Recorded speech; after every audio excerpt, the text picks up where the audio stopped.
Om Shanti. Happy Dussehra and Navratri to everybody. So, we in Tamil Nadu have an unique way of celebrating Navratri by keeping Golu, where we have these statues arranged in steps, and we'll be reciting praise of the deities in these steps, and we'll be telling the stories revolving these idols.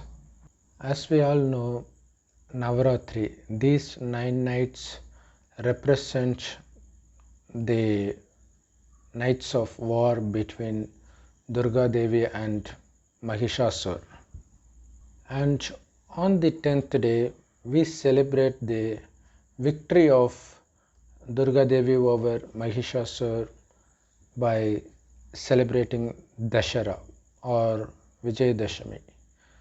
So what we do on Vijayadashami or Dussehra is we sink the clay statues of Durga Devi in oceans or rivers, and also in some places we burn the 10-headed demon king Ravan, because it also marks the celebration of the triumph of Lord Ram over Ravan.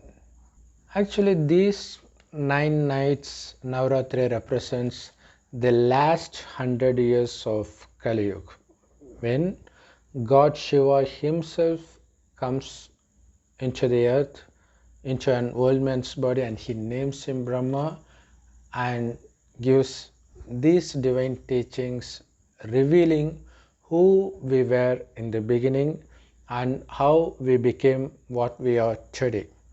In the beginning, we were born as deities, and this world was heaven, filled with everything we need to remain happy. So for the first 2500 years, this earth continued to be heaven, and we were blessed with beautiful and healthy body, and we were filled with wealth, and people had divine qualities.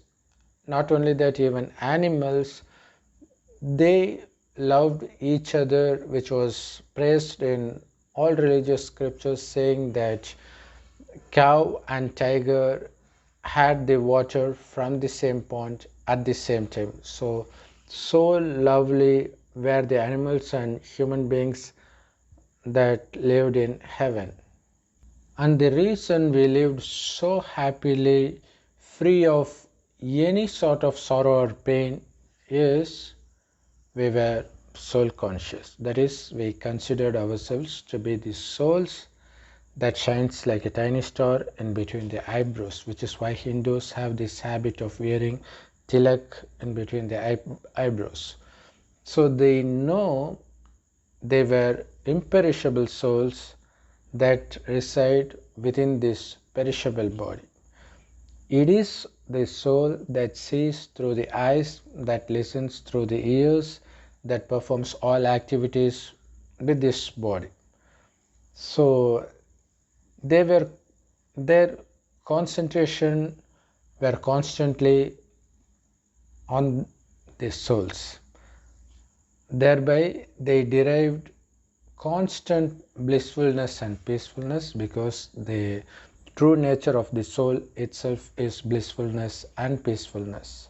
But anyway, as time goes by, the soul loses its power of purity gradually, and by the time it completes the first 2500 years, the power of the soul decreases to the extent that it no longer recognizes itself to be a soul. Instead, it considers itself to be this perishable body, which is when they start seeking out pleasure from the external environment, thereby getting addicted to sensual pleasures. Before that, they were experiencing blissfulness from within.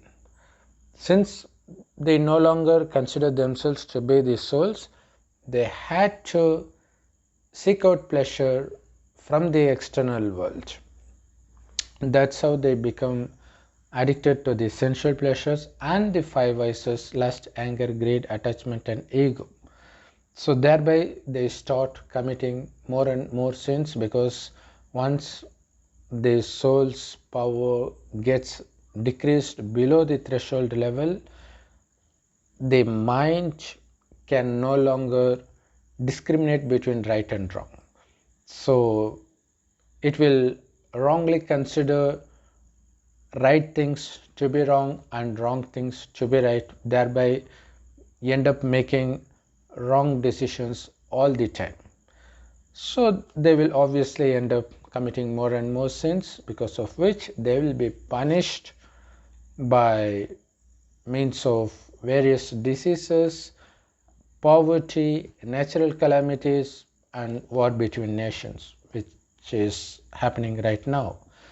So in order to rescue us from this world of sorrow, Kali Yuga, God Himself, who was residing in this golden red colored light world called Soul World or Parandam or Parlok, He comes from His supreme abode to this earth, enters an old man's body, and starts giving this divine knowledge called Murli, which is available absolutely free of cost in all Brahma Kumaris Rajyog meditation centers.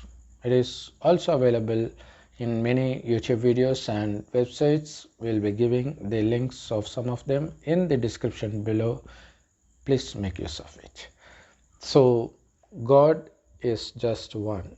This God Shiva is called Allah by Muslims, Heavenly Godfather by Christians.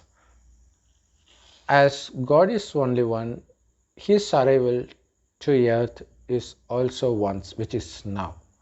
And the knowledge given by God is also one. So please make use of it. It is by taking the divine knowledge of God directly from God that we become soul conscious again, because the essence of the teachings of God Shiva is we need to consider ourselves to be the souls, and we need to remember God as a point of light that shines in the golden red colored sky.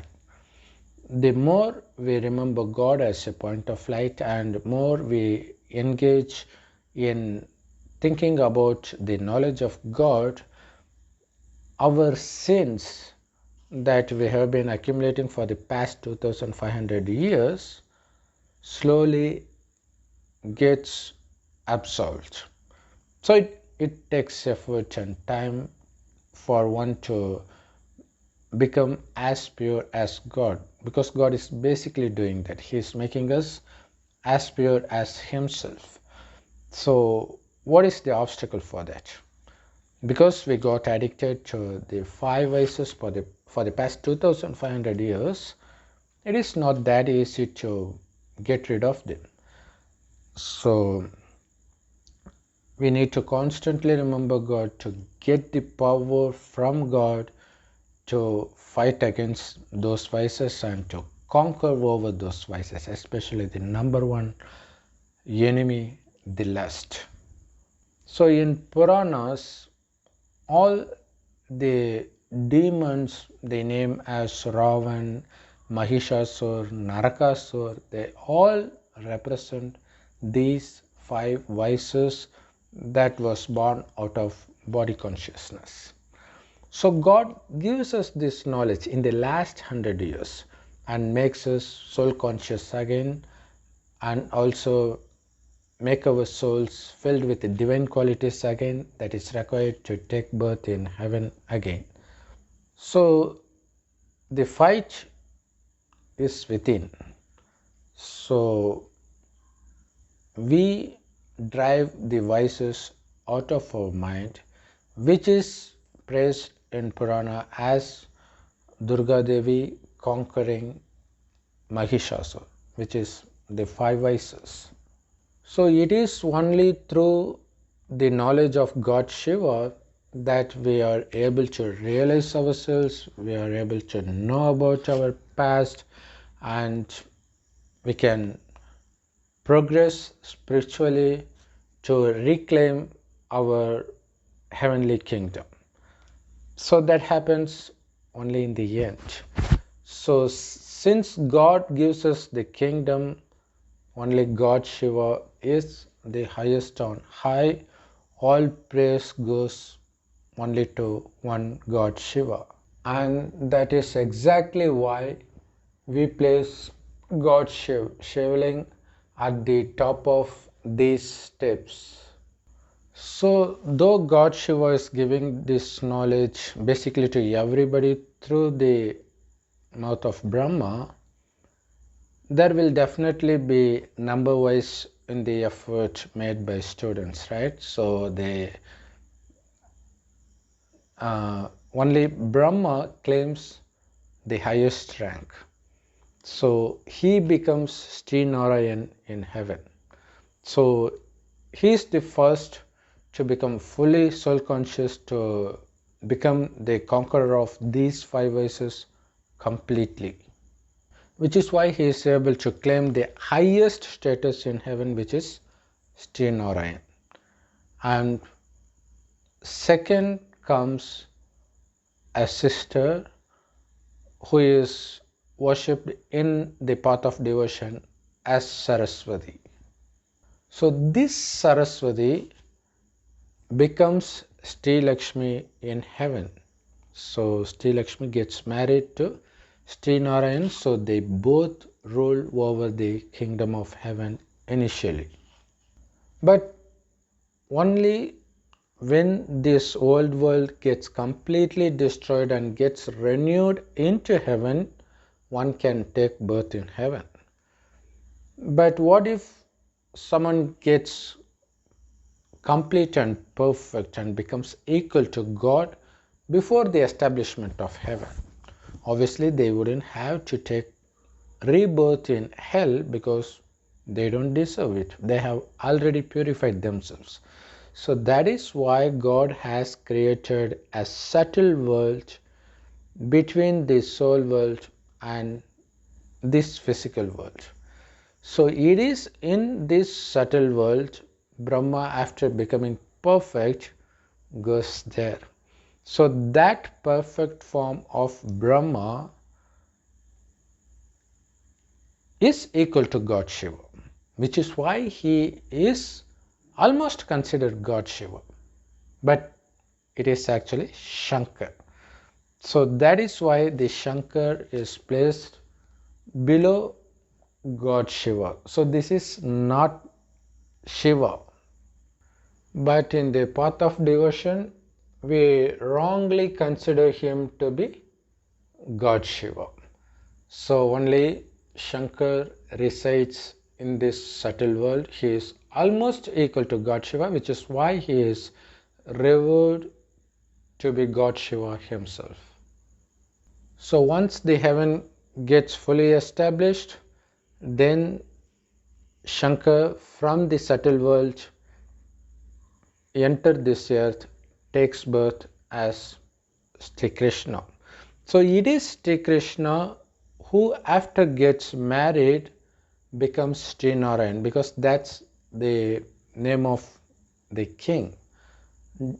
So it is a lineage where the lineage of Narayan would be kings. So the son of first Narayan will be the second Narayan, and the son of second Narayan will be the third Narayan. So likewise there would be 8 Lakshmi and Narayan who would be ruling the Satyug, which exists for 1250 years, because the whole time cycle called Kalpa itself is just 5000 years, but it is wrongly mentioned to be millions of years in Vedas. So that is why below the Shankar you show Satyug, where Mahavishnu is there and Lakshmi and Narayan is placed in this step. So just as there were 8 Lakshmi and Narayan in the first Yug Satyug, there would be 12 Ram and Sitas in the next Yug Treta Yuga. So this is not mentioned in any scriptures. So these two yugas were combinedly called as heaven. So it is followed by Dwapar Yuga, which is the beginning of hell, and Kali Yuga, which is the last half of hell. So in Dwapar Yuga, the path of devotion starts, while in heaven there won't be any devotion, because there would be absolutely no trace of any sorrow or pain in heaven. So they don't mind worshipping God. It is only in hell when they start experiencing pain and sorrow, immediately their mind thinks of God and they start building the first temple for God Shiva, which is Somnath temple. Then followed by temples to Lord Vishnu and all other deities. So that was in Dwapar Yuga, and it is also continued in Kali Yuga. So that is why below Lakshmi Narayan we show the path of devotion, where they start worshipping Lord Shiva, then Lord Ganesh and Kartik, and we show in the last step,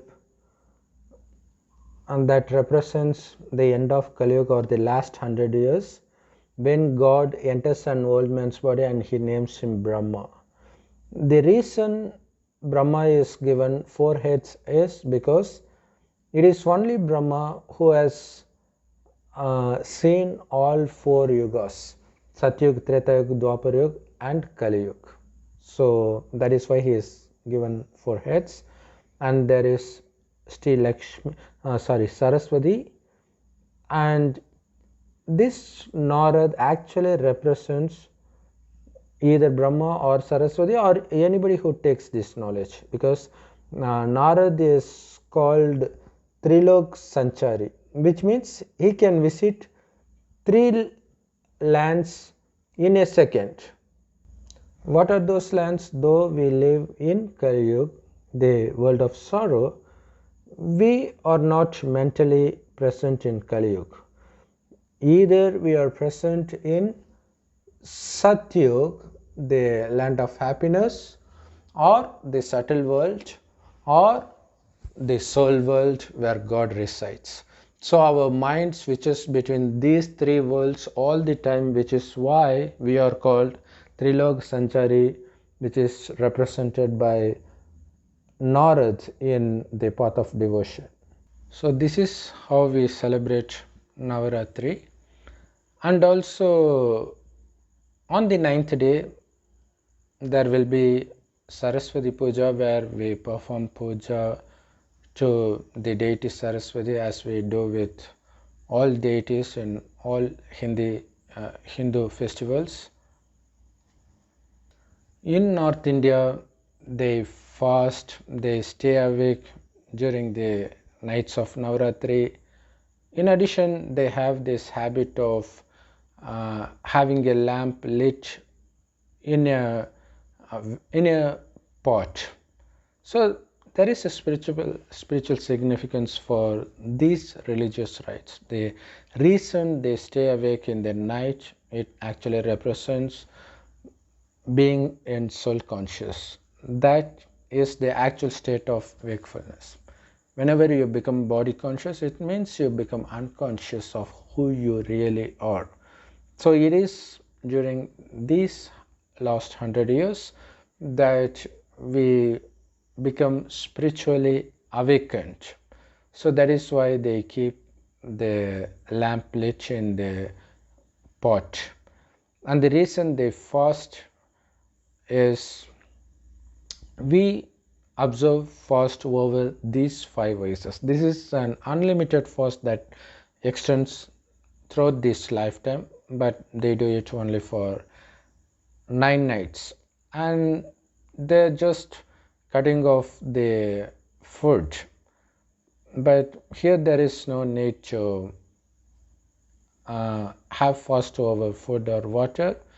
You can drink as much as you want, you can eat as much as you want, but it should be sattvic food prepared by you or someone who follow this divine knowledge. So the 10-headed Ravan, the effigy of whom we burn on this dussehra, actually represents the combination of 5 vices in men and 5 vices in women. They are collectively called 10-headed Ravan. Hope you have understood everything you need to know regarding Navratri and Dashra or Vijayadashami. If you have any doubts, please feel free to leave it in the comment section, and please hit on the like button if you really like this video, and if you haven't subscribed, please do subscribe to our channel. Thanks for watching, and share this video with